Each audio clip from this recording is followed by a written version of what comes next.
हाय, hello सर्वांना नमस्कार. रेशमी नाते या मराठी चॅनलमध्ये तुमचे सर्वांचे स्वागत आहे. एक लग्न असेही भाग 39. सई, आता तू माझी बायको आहेस, त्यामुळे मी जिथे जाईन तिथे तू माझ्यासोबत असणार. कुणाला आवडो अथवा न आवडो, मला काही फरक पडत नाही. आणि आता तूही तिचा विचार डोक्यातून काढून टाक. मी फक्त तुझा आहे आणि तू माझी फॉर एव्हर. देवांश तिच्या हातावर ओठ टेकवत म्हणाला. सईने त्याच्या खांद्यावर डोकं टेकवलं. मग त्याने ड्रायव्हरला गाडी एका बीचवर घ्यायला सांगितली. बरीच रात्र झाल्याने तिथे जास्त वर्दळ नव्हती. दोघेही एकमेकांचा हात हातात घेऊन शांत असलेला समुद्र पाहत बसले होते. सई सकाळी कॉलेजला आली. सगळा वर्ग तिला जरा विचित्र नजरेने बघत होता. तिला काही कळत नव्हतं. तिची मैत्रीण शीतल पण शांत बसून होती. सईने तिला बघून स्माईल केली, पण शीतलने काहीच प्रतिसाद दिला नाही. ज्योती, तुला माहीत आहे, लोक ना पैशासाठी काहीही करतात. मयुरी मोठ्या आवाजात, जे सगळ्या क्लासला जाईल अशा प्रकारे म्हणाली. का ग, काय झालं? ज्योती तिची मैत्रीण. काल एक कपल माझ्या घरी आलं होतं. माझ्या भाईचा बर्थडे होता ना, त्यामुळे, मयुरी म्हणाली. मग ज्योती म्हणाली, तर त्या मुलीचा नवरा खूप श्रीमंत होता. मयुरी म्हणाली. मग ज्योती म्हणाली, त्याच्याशी कुणीच लग्न करत नव्हतं. मयुरी म्हणाली. श्रीमंत आहे म्हणल्यावर कुणी लग्न का करत नव्हतं? ज्योती म्हणाली. कारण तो अपंग आहे. मयुरी म्हणाली. असं ऐकून सई आश्चर्याने तिच्याकडे बघत होती. तुला माहीत आहे ज्योती, त्या मुलासोबत कुणी लग्न केलं? मयुरी सईकडे बघत म्हणाली. कुणी? ज्योती म्हणाली. आपल्या क्लासमधील हुशार मुलगी सई सावंतने. मयुरी कुशीत हसत म्हणाली. आता सगळा वर्ग सईकडे बघत होता. तुला माझ्याबद्दल बोलायचा काहीही अधिकार नाही, सई मयुरीला म्हणाली. तू कोण मला सांगणारी? आणि बरं का ज्योती, तिने त्याच्याशी लग्न करण्यासाठी खूप पैसे घेतलेत म्हणे. मयुरी म्हणाली. म्हणजे? सईने स्वतःला एका श्रीमंत मुलाला विकलं? ज्योती सईकडे बघून म्हणाली. सईने डोळे गच्च मिटून घेतले. हो, मग पैशासाठी लोक काहीही करतात. त्यात हिचा सारख्या गरीब मुली असतील तर बघायलाच नको. आई वडील पैसे देऊ शकत नाहीत तर मग स्वतःचे खर्च कुठून करणार ना? पण ज्याला एकच उपाय, श्रीमंत मुलगा फसवून त्यांच्याशी लग्न करणे आणि त्यांच्या. मयुरी कुशीत हसत म्हणाली. सईच्या डोळ्यातून पाणी येत होतं. शीतलला राहवलं नाही.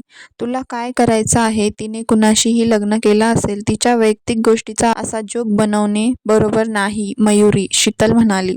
तू गप्प बस. तूही त्यातलीच आहेस. तूही पैशासाठी हिच्यासारख्या काहीतरी करशील. मयुरी रागाने म्हणाली. खरंच किती लालची असतात लोक.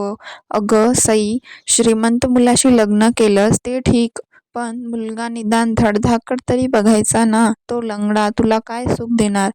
जो स्वतःच्या पायावर उभा सुद्धा राहू शकत नाही. त्याला नेहमी दुसऱ्यांच्या मदतीची गरज असते. तुला तो खरंच सगळं सुख देतो ना, की फक्त पैसाच? असं म्हणून मयुरी आणि तिच्या मैत्रिणी जोरजोरात हसायला लागल्या. आणि मग सईने खाडकन मयुरीच्या कानाखाली वाजवली. सगळा क्लासमध्ये भयानक शांतता पसरली.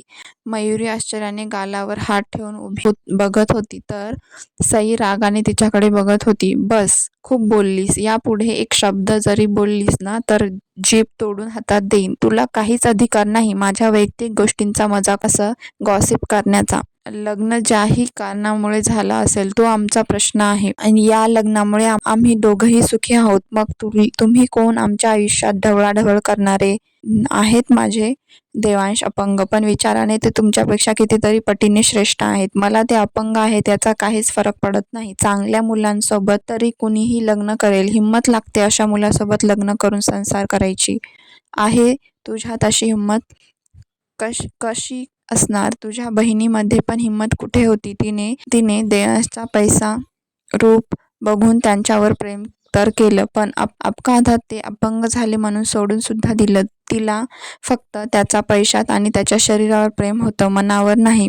मी देवांशच्या त्या मनावर प्रेम करते, शरीरावर नाही. आता सांग, पैशासाठी लालची कोण, मी की तुझी बहीण? फुलासारखं जप जपतात. देवांश मला माझ्या आईला स्वतःची आई मानतात.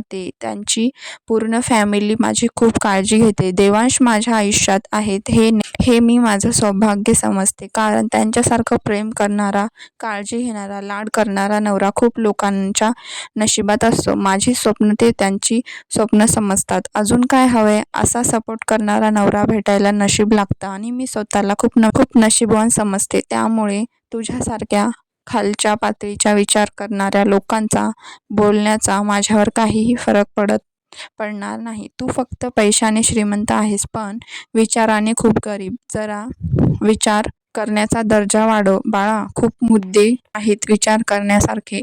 असं म्हणून सईने तिची बॅग घेतली आणि रडत क्लासबाहेर पडली. सगळ्या क्लासला सई बद्दल खूप वाईट वाटत होतं. ते आता स्वतःच असे बोलले म्हणून पश्चाताप करत होते. मयुरी आणि तिच्या मैत्रिणी बघत होत्या. तू चुकलीस मयुरी, तुला कुणाला इतकं बोलायचा काहीच अधिकार नाही. मी क्लासची रिप्रेझेंटेटिव्ह आहे, त्यामुळे मी तुझी कंप्लेंट प्रिन्सिपल सरांना करणार, असं म्हणून शीतल पण क्लास बाहेर पडली. आता मात्र मयुरी खूप घाबरली. तिला वाटलं सगळे सईचं सत्य समजल्यावर तिला चिडवतील, पण झालं उलटं. सई थांब ना प्लीज, शीतल सईच्या मागे जात म्हणाली. सई कॉलेजच्या बॅक साईडला असणाऱ्या पार्कमध्ये गेली आणि तिथे बेंचवर जाऊन बसली. सई, शीतल तिच्याजवळ जाऊन बसली. सई रुमालाने डोळे पुसत होती. रडू नको ना प्लीज, तुला माहीत आहे ना ती मयुरी कशी आहे, शीतल म्हणाली. सई हुंदके देत होती. प्लीज नको ना रडू, आणि मी तुझ्यावर रागवली आहे, शीतल तोंड फुगवून म्हणाली. का? सई डोळे पुसत म्हणाली. तुझं लग्न झालं आहे हे तू मला अगोदर का नाही सांगितलं, शीतल म्हणाली. आपलं फॅमिलीबद्दल बोलणं कुठं झालं, सई म्हणाली. हो, पण आता माझं काम वाढलं, शीतल म्हणाली. कसलं काम? सई म्हणाली. मी तुला माझी वहिनी करून घेणार होते, पण आता तुझं लग्न झालं आहे तर मला दुसरी वहिनी शोधावी लागेल ना, शीतल क्यूट फेस करून म्हणाली. काय? सई आश्चर्याने म्हणाली. तुझ्यासारखी सुंदर, हुशार मुलगी माझ्या दादाला दुसरी भेटली असती का, म्हणून, शीतल म्हणाली. काही काय? सई हसत म्हणाली. शीतल, आता मार खाशील हा, सई चिडून म्हणाली. सॉरी. बरं सांग, आमचे जीजू काय करतात? त्यांचं पूर्ण नाव काय? शीतल म्हणाली. देवांश सरपोतदार, सई म्हणाली. देवांश सरपोतदार म्हणजे ते मोठे बिझनेसमॅन? शीतल आश्चर्याने म्हणाली. हो तेच, सई म्हणाली. माय गॉड, म्हणजे तू सरपोतदार घरची मोठी सून आहेस? शीतल डोळे मोठे करून म्हणाली. हो, सई म्हणाली. ग्रेट, शीतल म्हणाली. का, काय झालं? सई म्हणाली. काही नाही, चल आता डोळे पुस, दुसरं लेक्चर सुरू होईल, शीतल म्हणाली. बॉस, राजू कॅबिनमध्ये येत म्हणाला. बोल, देवांश म्हणाला. आज कॉलेजमध्ये सिस्टर रडत होती, राजू म्हणाला. व्हॉट? कशामुळे? देवांश गोंधळून म्हणाला. ते काही माहीत नाही. सिस्टरसाठी जो बॉडीगार्ड पिऊन म्हणून तिथे ठेवला आहे त्याचा फोन आला होता. सिस्टरची मैत्रीण तिला समजावून क्लासमध्ये पुन्हा घेऊन गेली, राजू म्हणाला. काय झालं होतं? देवांश म्हणाला. ते अजून कळालं नाही, राजू म्हणाला. ठीक आहे, मी बोलतो तिच्याशी. देवांशने तिला फोन लावला, पण तिने क्लास सुरू असल्याने फोन सायलेंटवर ठेवला होता. उचलत नाही, देवांश म्हणाला. लेक्चर सुरू असेल, राजू म्हणाला. College canteen. शीतलने मयुरीचं नाव प्रिन्सिपलला सांगायचं ठरवलं होतं, पण सईने तिला नकार दिला. सई, अगं असं कसं सोडून देणार, शीतल म्हणाली. प्रिन्सिपल सरांना कळालं तर तिला कदाचित कॉलेजमधून काढतील, तिचं नुकसान होईल, सई म्हणाली. तिने तुला इतका त्रास दिलाय आणि तू अजूनही तिचा विचार करत आहेस, शीतल म्हणाली. आपण जर तिच्यासारखं वागलो तर तिच्यात आणि आपल्यात काय फरक आहे? आणि मी भेटली आहे तिच्या फॅमिलीला, खूप छान आहेत सगळे, मला त्यांना दुखवायचं नाही, सई म्हणाली. शीतलला तिच्या बोलण्याचं खूप आश्चर्य वाटलं. त्यांच्या पाठीमागे बसलेला रुद्रच्या कानावर त्यांचं बोलणं पडलं आणि तो काहीतरी विचार करून तिथून निघून गेला. देवांशचा फोन येऊन गेला. देवांशचा फोन येऊन गेला हो. सईचं फोनकडे लक्ष गेलं. ओ, मग कर फोन, मी आपल्याला कॉफी घेऊन येते. शीतल उठून काउंटरकडे गेली. सईने देवांशला कॉल बॅक केला. हॅलो, अहो तुम्ही फोन केला होता का? सॉरी, लेक्चर सुरू होतं, सई म्हणाली. इट्स ओके, मला सांग, तू ठीक आहेस? देवांश काळजीने म्हणाला. सई गडबडली. सई, मी काय विचारतोय? देवांश म्हणाला. हो, मी ठीक आहे. देवांशला लगेच समजलं ती खोटं बोलतेय. नक्की ना? देवांश म्हणाला. हो, नक्की. बरं, मी नंतर बोलतो. हां, बाय. सईने फोन कट केला. त्याच्यासमोर जास्त खोटं बोलता येणार नाही माहीत होतं तिला, आणि तिला त्याला खरं सांगून नाराज करायचं नव्हतं. देवांश पण ना, सगळं कसं समजतं यांना, सई मनात म्हणाली. कॉफी. शीतलने तिच्यासमोर कप ठेवला. थँक्स, सई म्हणाली. काय झालं, चेहरा का पडलाय, शीतल म्हणाली. देवांश विचारत होते, सगळं ठीक तर आहे ना, सई म्हणाली. मग, शीतल म्हणाली. मी हो म्हणून खोटं बोलले, पण त्यांना लगेच लक्षात आलं असणार, सई म्हणाली. तू खरं सांगायला हवं होतं, म्हणजे त्यांनी त्या मयुरीला चांगली समज दिली असती, शीतल नाक मुरडून म्हणाली. माझ्यामुळे ते डिस्टर्ब झाले असते ना, आणि जाऊ दे, तो विषय काढून काय फायदा, सई म्हणाली. मी आत येऊ का सर? सईच्या क्लासमधील 2 मेन कॅबिनमध्ये आले.